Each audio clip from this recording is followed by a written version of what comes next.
Is Shohei Ohtani going to be the best player for the 2023 fantasy baseball season? We'll discuss that and more on today's episode of Locked On Fantasy Baseball.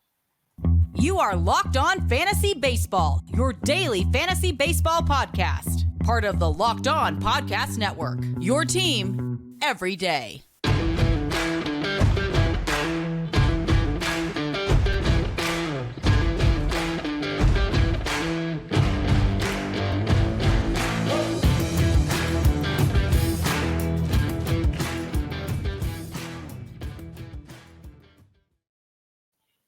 Hello, fantasy baseball fanatics, and welcome to the Locked On Fantasy Baseball podcast, brought to you by the Locked On Sports Network, your team every day. We're your number one fantasy baseball source, as always. Thank you for making us your first listen each and every day. I'm your host, Dominic Martino, here with my brother, my co-host, Matthew Ane. Yo. You can find us on all social media platforms and podcasting apps. Just search for Locked On Fantasy Baseball and we'll be there. Please subscribe and comment, especially on YouTube. We love to talk fantasy baseball with you. On today's podcast, we're talking about the AL West, and we'll make sure that you guys know all of the players you should be targeting in your fantasy baseball drafts. But before we do that, this episode is brought to you by FanDuel Sportsbook. FanDuel is the official sportsbook of Locked On. Make every moment more and visit FanDuel.com/LockedOn to get started today. And guys, just one more thing, a quick heads up. If you haven't already, checked it out, we're going to be doing a mock draft episode tomorrow. So if you guys want to join in on that, shoot us a DM on Instagram or Twitter. You can email us at fantasymds@gmail.com. And please, get in there soon because we're still looking for people. But with that being said, let's talk about some Houston Astros, the reigning World Series champs. And my brother Matt here is going to lead us off. Matt, who are we going with first today?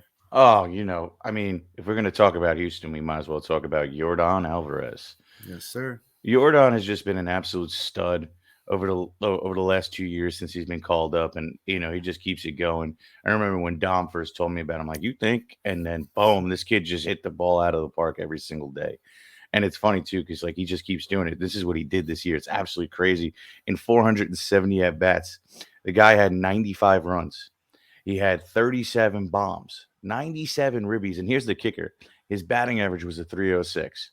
Now, that's just outrageous because, to be honest, I didn't think he was going to have that kind of batting average profile.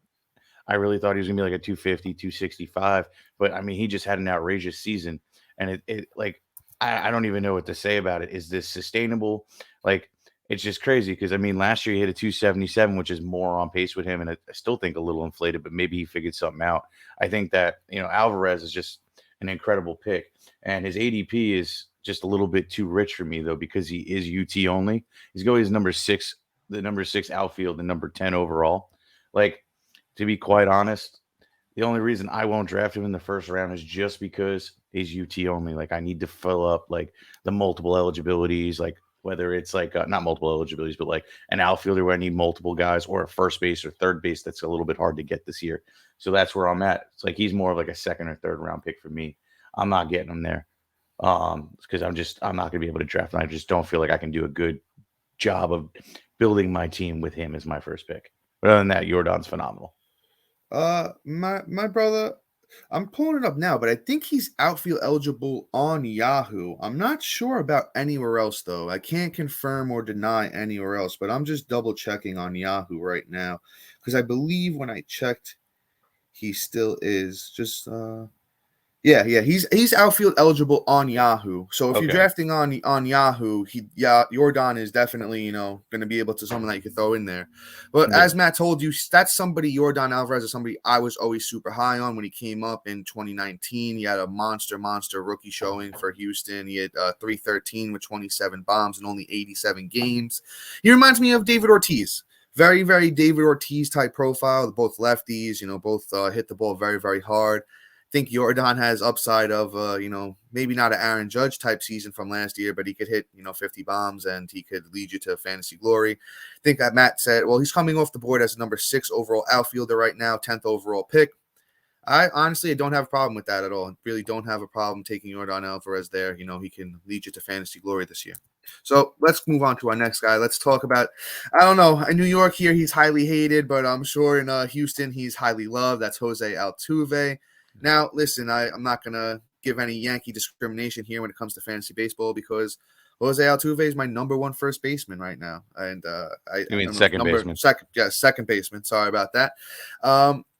Guys, he's just been doing it forever. I know he's getting a little older at 32 years old last year, 33 this year, but Jose Altuve played 141 games last year, 103 runs, 28 bombs, 57 RBIs, 18 steals, and he hit 300. I mean, it's not much more you can ask for at the second baseman position, especially with it being so thin this year.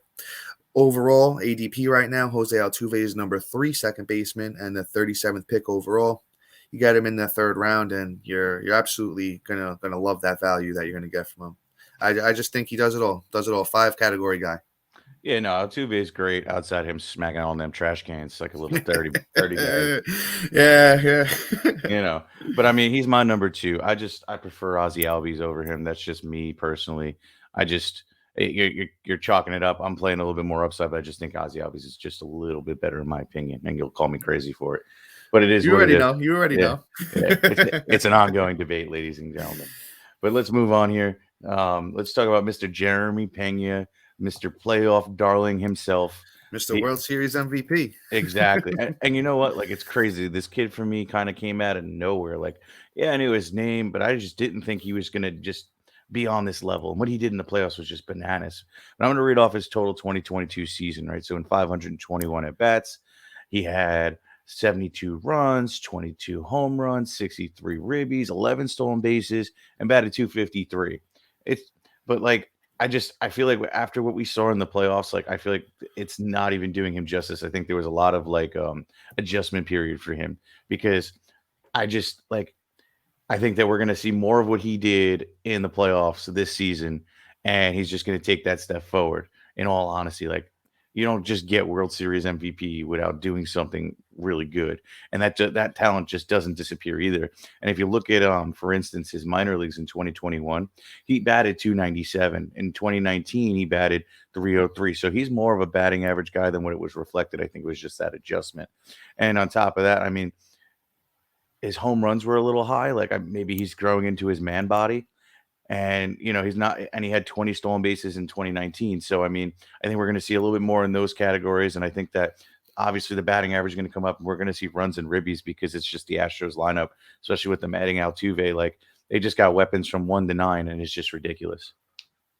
Yeah, my brother, you're in sync. I actually have his playoff stats here. It was 13 games, 58 at-bats, 12 runs, 4 bombs, 5 doubles.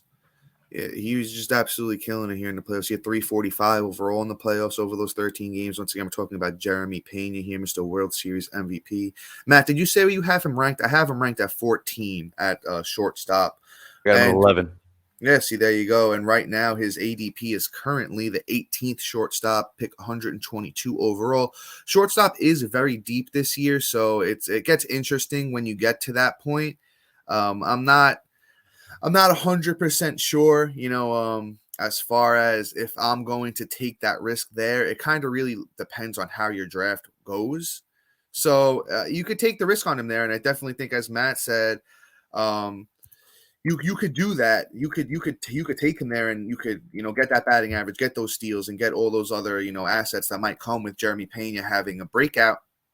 So, you know, it just depends on how you draft it until that point. If I already have a shortstop, I wouldn't draft another one. If you get to that point, you want some upside, I would definitely take Pena because he definitely does have crazy upside. Yeah, buddy. Next up, we're going to be talking about Angels and Mike Trout and continue. Will Mike Trout continue to be a first-round talent? We'll find out right after this. Man, we got some great sponsors today. And here at Locked On, we're super excited about our new sports betting partner, FanDuel. Download FanDuel now so you can place your bets for Super Bowl 57 with a no sweat first bet. You'll get up to $3,000 back in bonus bets if your bet doesn't win. Man, those Eagles look great, and I think they're just going to roll out and win the Super Bowl. So I'm placing some bets on them, you know, this weekend for tomorrow. It's going to be great. The FanDuel Sportsbook app is safe, secure, and super easy to use. Best of all, you get paid instantly. Who doesn't like that? So join FanDuel now today at fanduel.com/lockedon to claim your no sweat first bet on Super Bowl 57. That's fanduel.com/lockedon. Make every moment more with FanDuel, the official sports betting partner of the NFL. So without further ado, we teased it. Dom, you want to take this one off?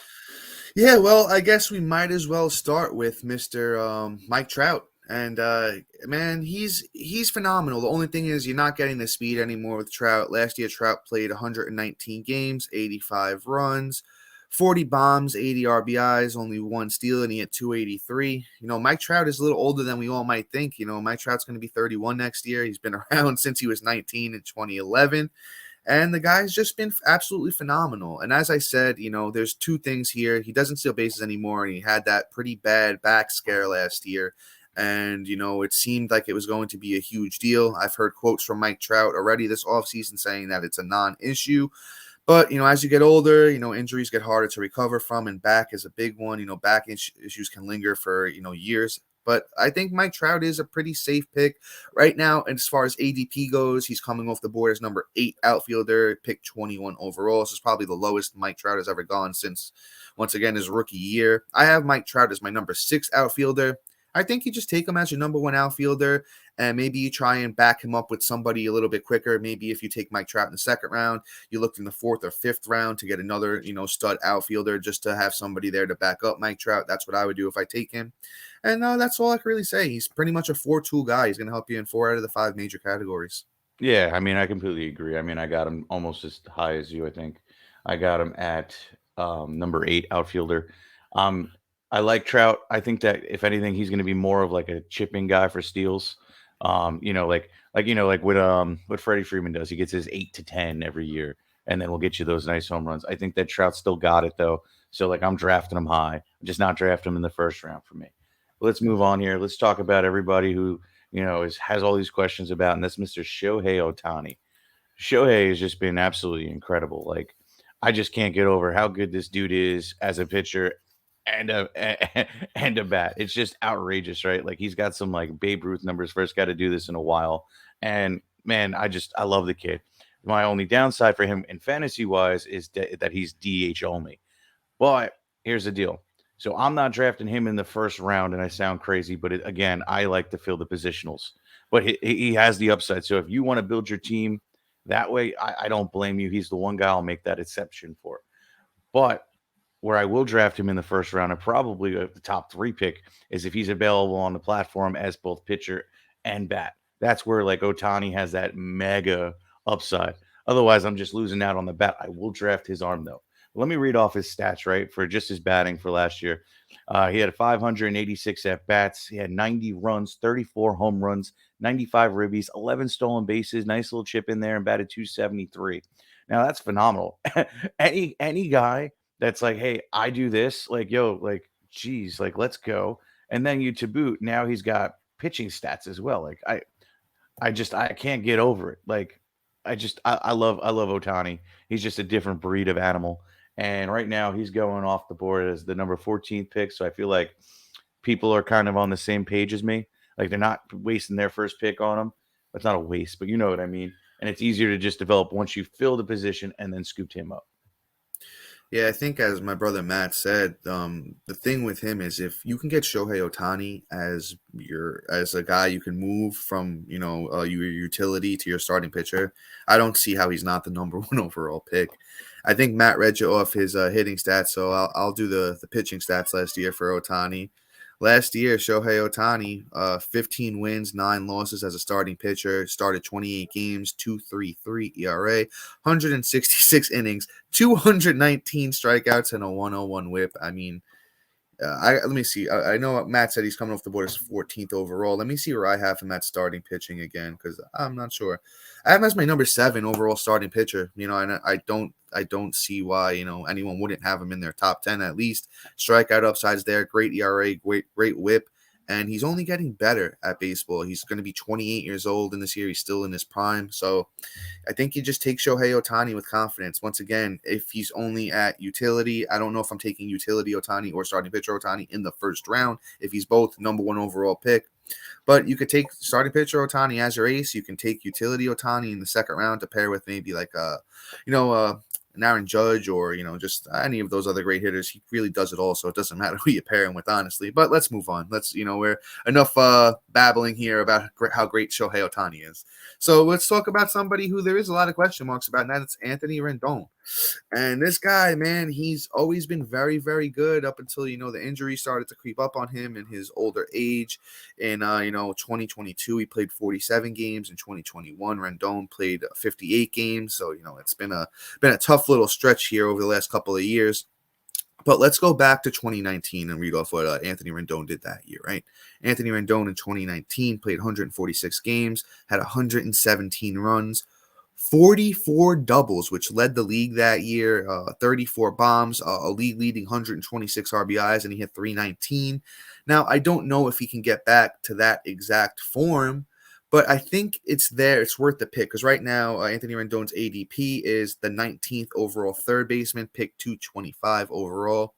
And I just don't see how you could go wrong there with, taking Rendon as a bench player or maybe your second utility. I have him as my 13th third baseman. So the value's there right now for Rendon. He can contribute in 4 out of the 5 categories if everything goes right. Yeah, I mean Rendon has that upside. It's crazy though how he's just outrageously just dropped off the map. Right now his ADP at 19 is a little low for me because to be honest, Yeah. like I rather take that upside and I have him as my 11th at third. So like I'm kind of comfortable taking him. You're gonna get a great deal on him anyway, especially if you missed out on those top end talents. Like who cares? But let's move on here and talk about somebody I'm really excited about this year, and that's Mr. Taylor Ward. Uh, Taylor Ward is just an interesting case, right? So he started off, he came out like a bat out of hell, got injured, came back and was a little slow start, and didn't really figure it out. I don't know what it is. Maybe the injury was bothering him or whatnot, but I'm just gonna pretty much just put it off to the side and say, hey, let's see what he does this year. I do have him ranked pretty high and bullishly for me. I have him 25. He's going off the board as the 30th outfielder off the board, 126 overall, which is still great value for an upside play and for your third and possibly utility guy, third outfielder, possible utility guy, right? But let's read off what he did, right? In 495 at bats, he had 73 runs, 23 home runs, 65 ribbies, 5 stolen bases, and he batted 281. Now, those are great numbers. I think that that's going to be elevated now that he's taken his second year into the bigs on a full-time basis. And I think that there's a lot of upside for this kid. I'm really excited for him. I think that he can be one of those guys that we're all talking about this year. It's like, man, we scooped him up at a great value, and now next year we're not going to be able to draft him outside of the first 3 rounds. So, yeah, I'm a big Taylor Ward guy too. Matt, did you say you have him at 26? 25. I have him at 26. So Matt and I are in sync once again with Taylor Ward. I think the value is there. Matt did a great job of explaining, Taylor Ward's year last year. He started off like a house on fire for April. Then he got hurt. I believe it was a hamstring injury, and then he had a shoulder injury as well. So, he had 2 injuries last year that kind of held him back, which, I kind of want to see how he looks in spring training, just to make sure he's healthy, because down the stretch, you wound up killing it, and I think you could safely get Taylor Ward as a low-end number 2 outfielder, a high-end number 3 outfielder. If you're a little risky, you take him as your number 2. If he falls a little bit, definitely a great number 3 outfielder. But with all that being said, guys, Jesus, I got a little lost here in my notes, so bear with me. Next up, we're going to be talking about Yeah. Seattle and can Julio be the best player in the league for 2023? Yes, but before we do that, we need to talk to you about our colleague Lindsay, who is the host of Locked On MLB Prospects. We're actually going to have him on next week, and the guy is an encyclopedia of prospect knowledge. So you need to get on there, and you need to watch his podcast, and you need to join us next week when he's going to be on the podcast. I believe it's going to be Wednesday. If I'm wrong, we will definitely correct that, but I believe it's Wednesday. And once again, before we talk about Julio Rodriguez, I have a great sponsor for you guys here. If you're like me, got a full-time job, you like to hit the gym, you need a quick snack that isn't high in calories but also tastes great, you got to try Built Bar. I'm not sure how Built Bar does it, but these bars taste delicious while maintaining amazing macros. What's even better is they're healthy. Built Bars only have 130 calories, 4 grams of sugar, and 17 grams of protein, which is a lot of protein if you're trying to sneak it into your diet somewhere, right? They also come in unbelievable flavors like churro, peanut butter brownie, and coconut almond. Guys, I'm still waiting to try all of these, and once I do, I will let you know. But they sound absolutely phenomenal. And guess what? Now you don't even have to wait around to get a box. For years, we've been talking about ordering your Built Bars at Built.com. But you know what? Guess what? Today you can walk into your local Walmart or Sam's Club and grab you some Built Bars. So go ahead and make sure you get that done. Now, let's talk about my guy. Listen, if you guys were here last year and you were tuned in, I was singing the praises of Julio Rodriguez all off season, guys. This kid is he's the truth. I heard a quote at the beginning of last year saying that that Julio Rodriguez is a combination of Juan Soto and Fernando Tatis Jr. And I was like, damn, that's some high praise from the kid. And he absolutely came out. I think I had him listed as like my number 18 outfielder, and everyone was telling me I was crazy. But last year, as a 21-year-old, Julio Rodriguez came out, played 132 games, had 84 runs, 25 doubles, 3 triples, 28 bombs, 75 RBIs, 25 steals, and he hit 284. The sky is absolutely the limit for Julio Rodriguez. Right now, he is the number 3 overall outfielder, 5th overall pick. I mean, I don't even have him that high. I have him as my number 5 outfielder. I'd like to play it a little bit safer with some of those guys at the top, like you got Judge, Acuna, Betts, and Alvarez, who have all done it multiple times.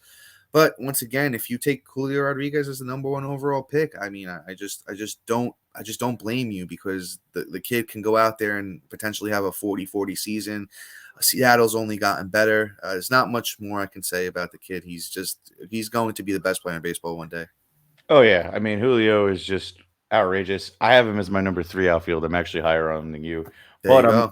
but like I keep talking about every time his name comes up, I'm not drafting him at the top, right?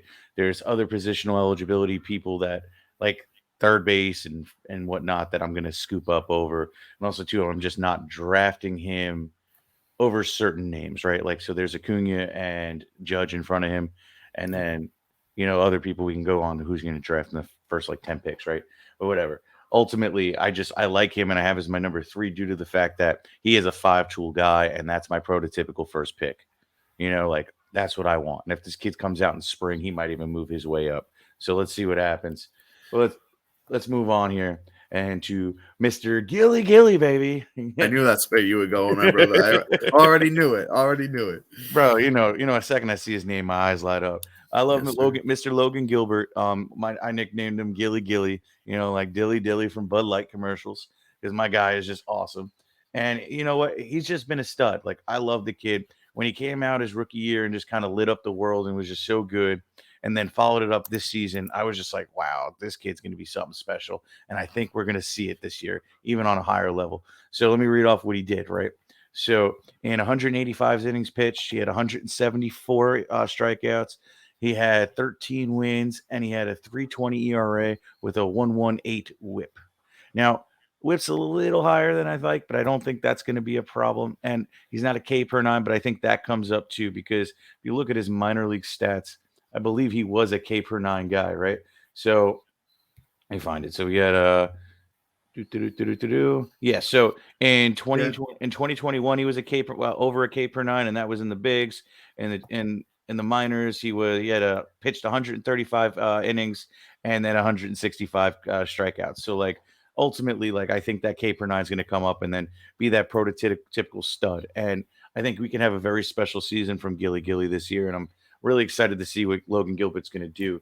I have him as my 32nd pitcher, which I think is just outrageous. But apparently I'm on par with ADP. It's 31. Like, the only reason I don't have him higher is there's a little bit more sturdier names in front of him.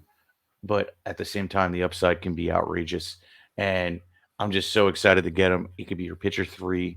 And to be honest, you get him as your pitcher 3, and you're going to have a great freaking time. Watching your pitching stats this year. I have 100%, belief in this kid this year. Yeah, man, I'm in sync with you and the ADP right now. I have him Logan Gilbert as my number 33 starting pitcher. But once you get to that point, there's like a glob, I'd say, of about 10 to 15 pitchers that all have tremendous upside. I would say ranging from my 31 to my like 45, 46 even is just a glob of bunch of names that you could have as your number 3 or 4 starting pitcher that all have tremendous upside. But Logan Gilbert specifically, he throws hard, he throws around 96 miles an hour. He has great swing and miss stuff. The breaking stuff is pretty solid as well. I think he can get back, as Matt was saying, closer to that K per nine. Last year, he fell a smidge under that K per nine, but he's still very, very young at only 26 years old, and that's where you really start hitting your prime and you figure things out and you take that next step forward. He has Luis Castillo there now in Seattle, and he has Robbie Ray. They can definitely teach him a few things. I'm sure he's got his ears open and he's ready and willing to learn. But with that being said, let's move on to another awesome starting pitcher from that Seattle team, and that's George Kirby. George Kirby, as a rookie, just really, really showed us, everything that we wanted to see from him coming off of, being a very, very high end prospect. Last year, George Kirby had 8 wins, 5 losses, a 3.39 ERA, 25 starts, 130 innings, 133 Ks, and that whip was pretty solid for a rookie at a 1.20. That control comes a little bit later as you get a little bit older. George Kirby was only 24 years old last year, going to be 25 this year. George Kirby is coming off the board right now, right around where Logan Gilbert is too. Number 33 starting pitcher, 100 overall. And I actually have George Kirby a little bit higher than Logan Gilbert. I have George Kirby at 28. I just think George Kirby can wind up being a very, very studly pitcher. He's another guy. See, Matt and I have said this about our rankings before. I'm going to say it again now. Just because I have a guy at 28 doesn't mean I'm necessarily taking him 28. I'm going to read the room. I'm going to see, try and get an idea of what the people I'm drafting with think about him. And if I have to take him at 28, I will. But I would like to have George Kirby, as my number 3 or number 4 starting pitcher, to be honest with you. But I just think the kid's an absolute monster. I think he's going to have a huge year. Yeah, now Kirby, he's gobbling up everybody. I have him as my 38th. I think he's really good. I'm very impressed with him as well. He shows the signs of what I always talk about with rookie pitchers when they come in their first season and do what he did. The next year is usually really nice. So these are one of the guys where I'm trying to target him late in the rounds that could have massive upside moving forward. So I'm pretty much on point with that. But let's move on. Let's talk about some Rangers. They have a lot of upside this year. Yeah, my boys got the jersey on. Yeah. Let's talk about Adolis Garcia. It's crazy, right? Like, I really did not expect the kind of season he had, but I mean, I'm just so impressed with this kid, and that team is just looking better every day. Let me read off what he did last year. So he had 605 at bats, 88 runs, 27 home runs, 101 ribbies, and he batted. Oh, and he had 25 stolen bases. Don't let me sleep on that. And he batted 250. Now, the only stat I don't like of his is the batting average. And that's kind of just him, right? In 2021, he had 243. And then he didn't play in 2020. So that's all my reference I got, truthfully. But I mean, he has a lot of upside, right? I'm pretty much like in on him. I have him ranked as my number 18th outfielder. He's going off the board as 14th.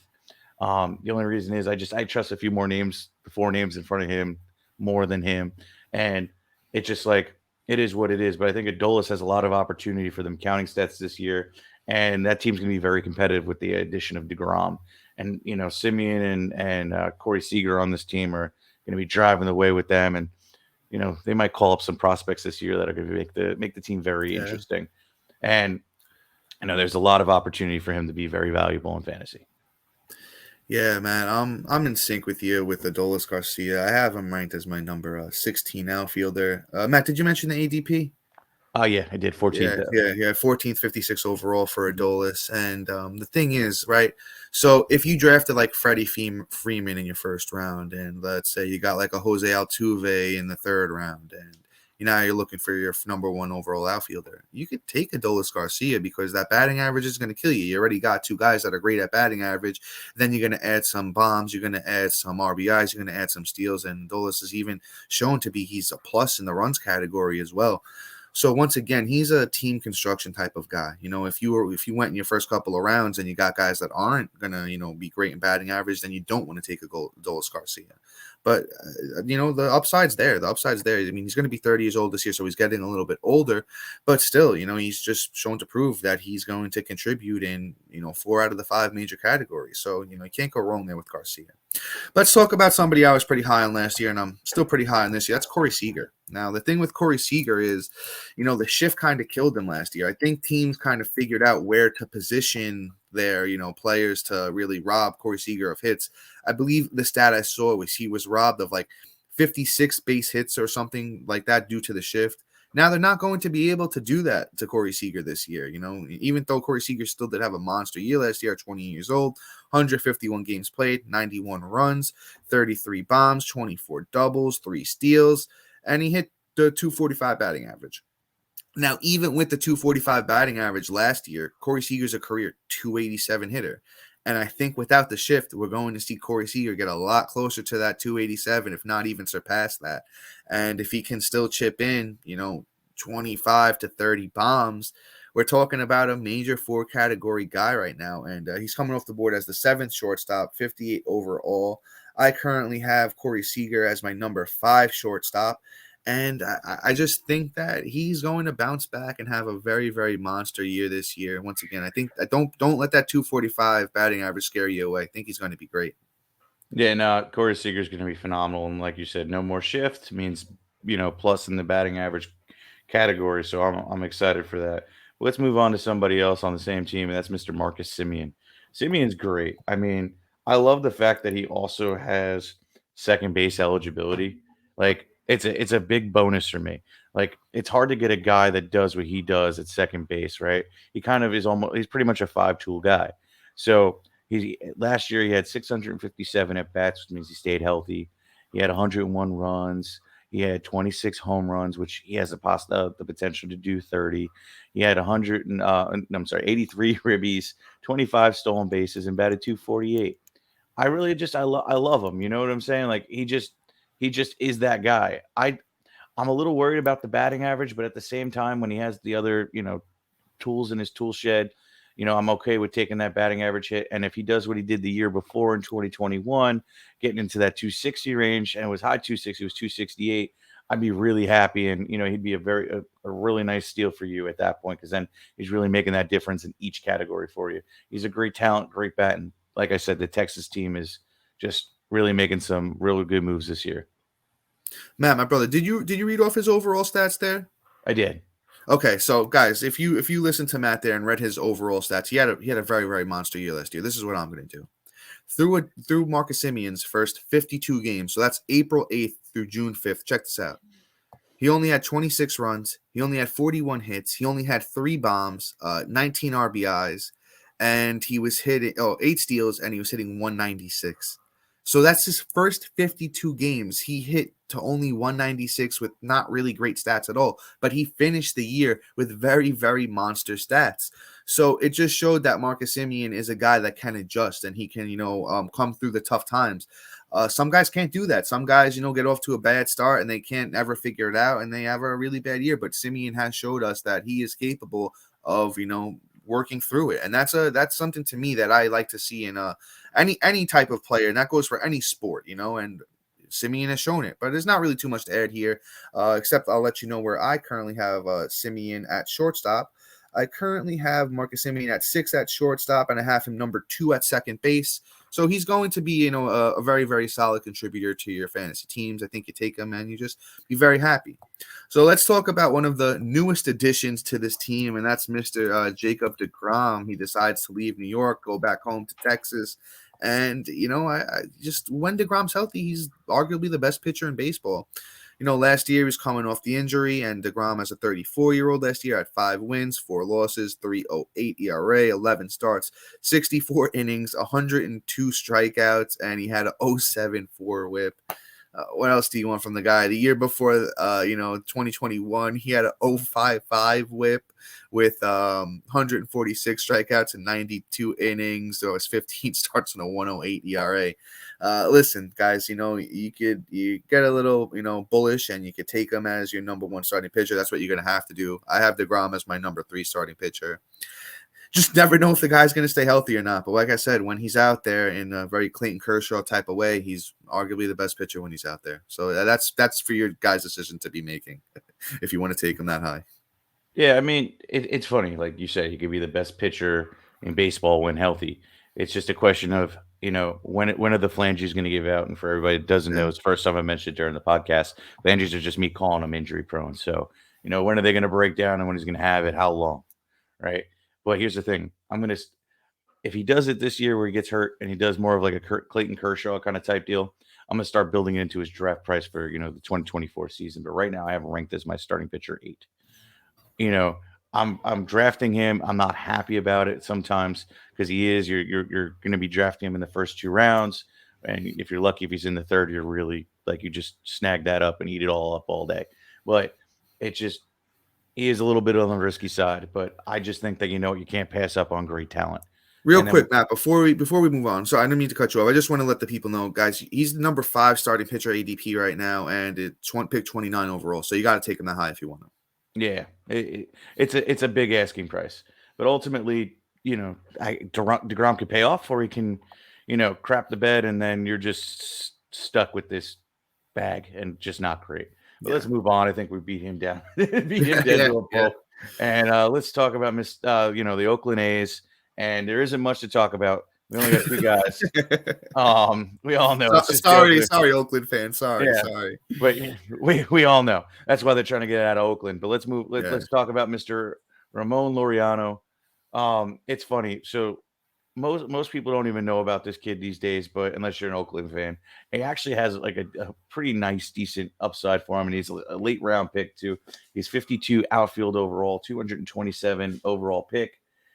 He's my 58th outfielder. He's somebody you can scoop up, throw on the bench, and if he pans out, he pans out because the guy has a stolen base, upside. He can chip you in about 12 to 20. That's why I think he's lived, even though he hasn't hit the 20 mark yet in his career. And the only reason he had such a bad season last year was he suspended or something, Dom? I believe. Let me check. Let me double check that for you. I could get that information. I don't want to speak. I don't want to speak wrong. He didn't start playing late into the season. He only had 346 at bats last year, 49 runs, 13 bombs, 34 ribbies, 11 stolen bases, and he hit for 211. And that 211's fugly, but I think he's more of like a 250 career hitter is kind of how I'm looking at it. So, he had 2 years in the bigs in 18 and 19 where he hit 288. So let's just call it an average of 250. And if he does that and then gets you the stolen bases and has a full season, he could be a nice contributor for when, you have a giant off day of like multiple players and, you sneak him in and play him with confidence at least. And he's going to be a very nice streaming candidate for us this year. I really do like Ramon Laureano. But again, you don't have to pay much for him, so who cares? Yeah, man, he was out with a hand issue for a while, but I think you're right as far as suspensions. I'm trying to pull that information up too because I remember hearing that as well. Let's see. I'm working on it over here. Yeah. He was suspended in. He's been suspended actually a couple of times. Now that I'm looking at it, he got the 80 game suspension like Tatis did, so that was a part of the reason he was out. And he was also suspended in a fight a couple years back, too. So that's what I'm looking at here. So Matt was correct. And he did have a hand injury last year. So that's why Ramon Laureano missed quite a bit of time last year. But Matt, did you talk about that 2019 monster year that Laureano had? Yeah. So, he's shown that he's been a fantasy, fantasy help. And the thing is you don't got to pay too much for him with Ramon, and I'm sure Matt covered him pretty well, so I'm not going to say too much else here about him. But I got him ranked somewhere in my 60s, so you could take that risk and get him as one of your last players on your team.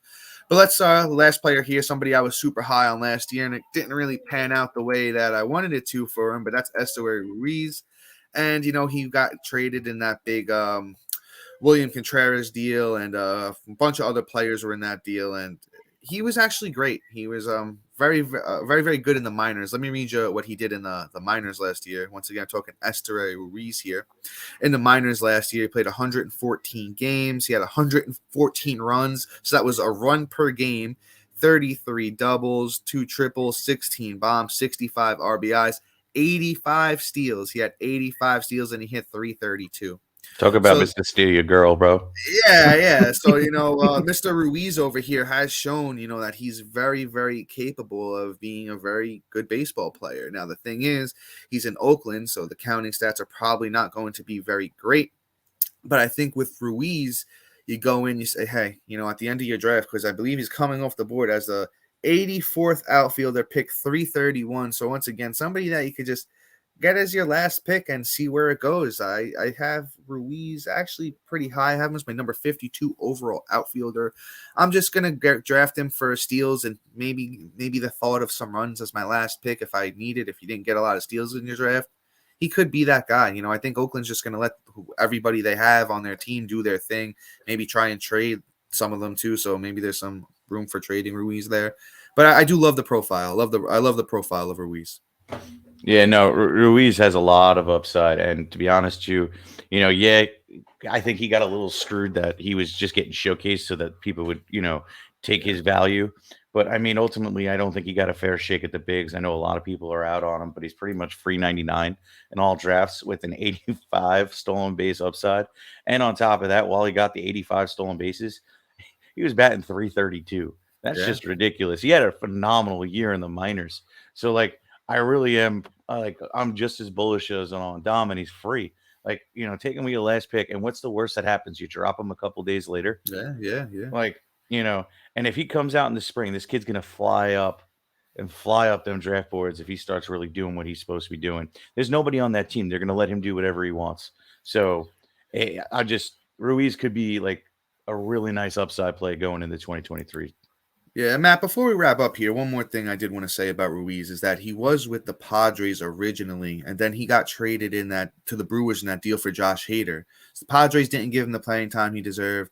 The Brewers didn't give him the playing time he deserved. And then he went to Oakland in that big trade. I believe it was a multi-team trade. So hopefully Oakland at least lets the kid play because they don't have anybody else. So if Ruiz knows he's going to be out there every day, there's not much to be stressing about. You don't have to stress, oh, am I coming off the bench today? Am I starting? He's going to know where he's hitting every day. He's going to know what he has to do.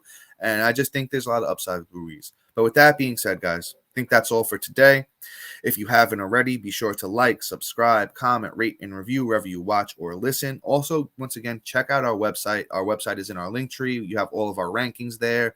There's a lot of information about us. You can find all of the episodes there, so be sure to check out our website. And also, thanks for making Locked On Fantasy Baseball your first listen each and every day. Be sure to look out for that new episode tomorrow. We're going to be mock drafting. It's the first one Matt and I are doing here for the season. And, hopefully some of you show up to join us in that one. But before we head out of here, you guys got to check out, our colleague Lindsay, who will be on our show next week. He hosts Locked On MLB Prospects. The guy is, mastermind with the prospects. He knows everything there is to know. So that's going to be a lot of valuable information for you when it comes to the prospects. But until next time, guys, see you. Peace.